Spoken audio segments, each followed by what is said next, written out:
So moving on to the next question of hypothesis testing. So the next question is, so the college believe that SAT score required to get admit into their college is more than 24. That is their belief. So a student needs to have more than 24 in the SAT score to get admit into their college. So what they did is that they randomly select some 200 students and find their average score, and it came out to be 24.8.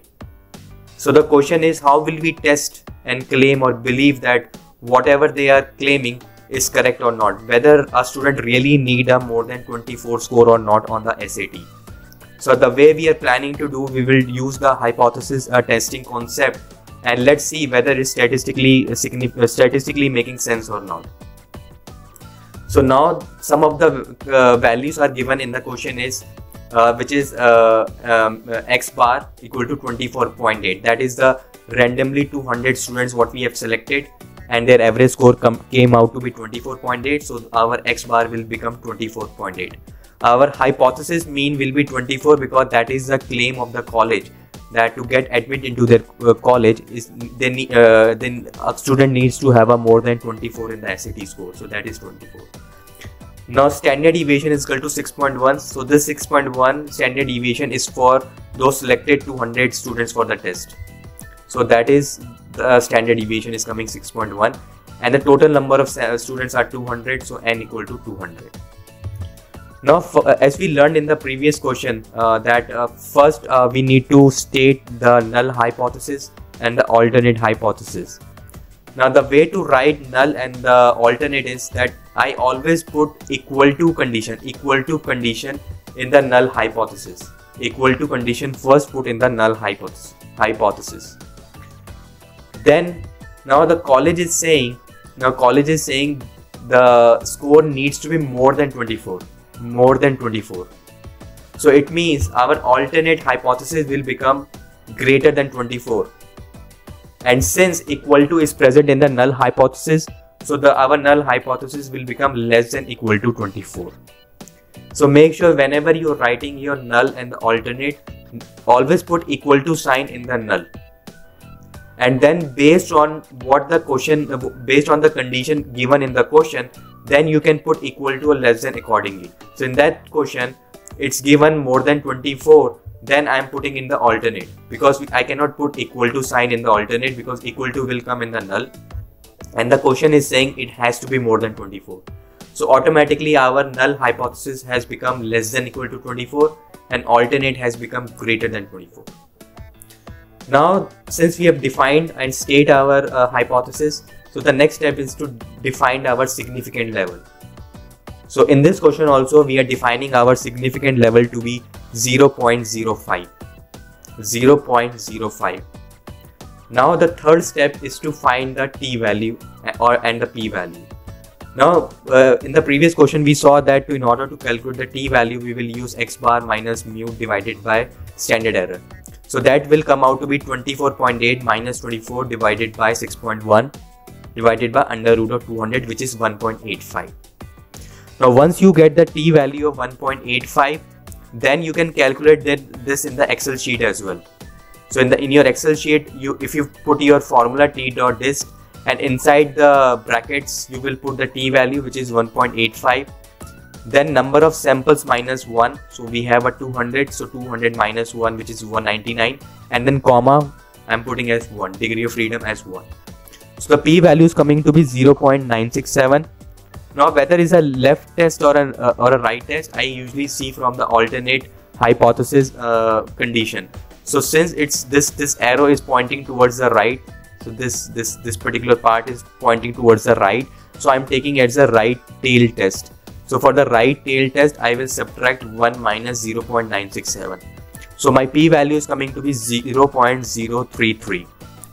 Now the final step, we need to compare our p value with the significant level value. Since p value is less than significant level, because our p value is 0.03 and significant level is 0.05. So since it's less than, so we are rejecting the null hypothesis. So it means this condition I am rejecting it. So it means our alternate hypothesis is correct. So it means, what it means is that university claim is correct. Yes, students need more than 24 SAT score based on our randomly selected 200 students, and their belief is absolutely correct that student needs more than 24 in their SAT score, because we have rejected the null hypothesis and we have to accept the alternate one, and alternate is saying that it should be greater than 24.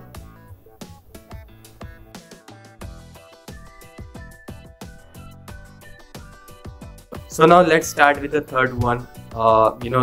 In this question we are basically going to discuss about the sample proportion. Now in the first two questions we discuss about the sample mean. So the problem, the question number 1 and 2 basically targeting on the sample mean. Now this particular question we are targeting on the sample proportion. So what I mean is that let's say there are random 100 people and we need to find what is the proportion of male and female in that 100 people. So the proportion. So in this question what we are doing is that let's assume that Apple iPhone manufacturers claims that less than 10% of its devices fails within 1 year. So what they are saying is that let's say they are manufactured, let's say 100,000 phones in 1 year, and they believe only less than 10% of it failed in 1 year or within 1 year. So what they did, they randomly select 500 phones and 38 failed within 1 year.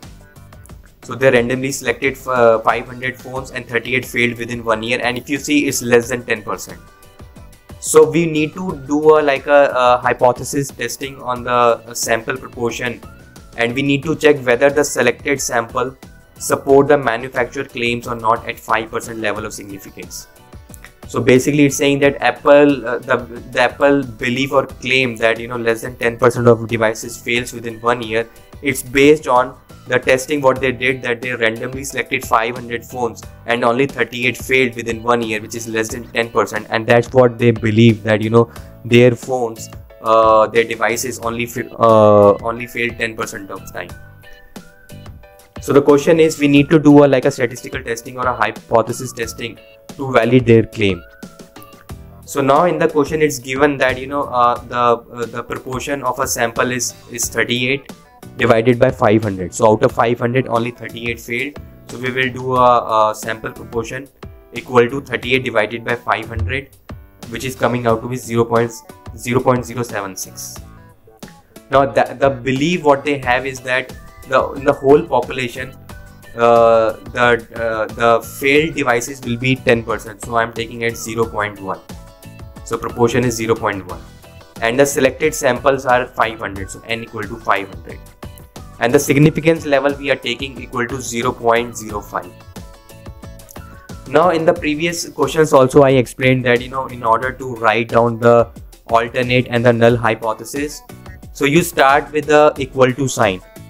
So in the null hypothesis put the equal to sign. Now whether to put greater or less than in which of the condition, you will check the question. So question is saying that less than 10%. So less than 10%, it means it will become alternate hypothesis. Less than 10%, because it's not showing less than equal to 10%, it's saying less than 10%. So our alternate hypothesis will become p less than 0.1, whereas our null hypothesis will become greater than equal to 0.1. Now once we have defined our null and the alternate, the next step we need to find is the z value. So the formula for z value is written here. You need to put the values, and the value will come minus 1.788. Now this is a left tail test, because as I said in the previous question also, in order to find whether it's a right tail test or a left tail test, see the alternate and see where this particular point is pointing towards. Since this particular point is pointing towards left, then I'm calling as left tail test, and the p value will come out to be 0.03. You can calculate this p value from the z value in Excel spreadsheet as well. So there is a direct formula, you just plug in that value and it will tell you what would be the p value. Now again, this p value is less than the significance level. So 0.03 is less than significance level. So it means we are rejecting the null hypothesis. So since we are rejecting this null hypothesis, So it means alternate is true, and which is means that proportion is less than 0.1. So the conclusion is that we have to accept the Apple iPhone manufacturer's claim that they are right, that only less than 10% of its devices fails within 1 year.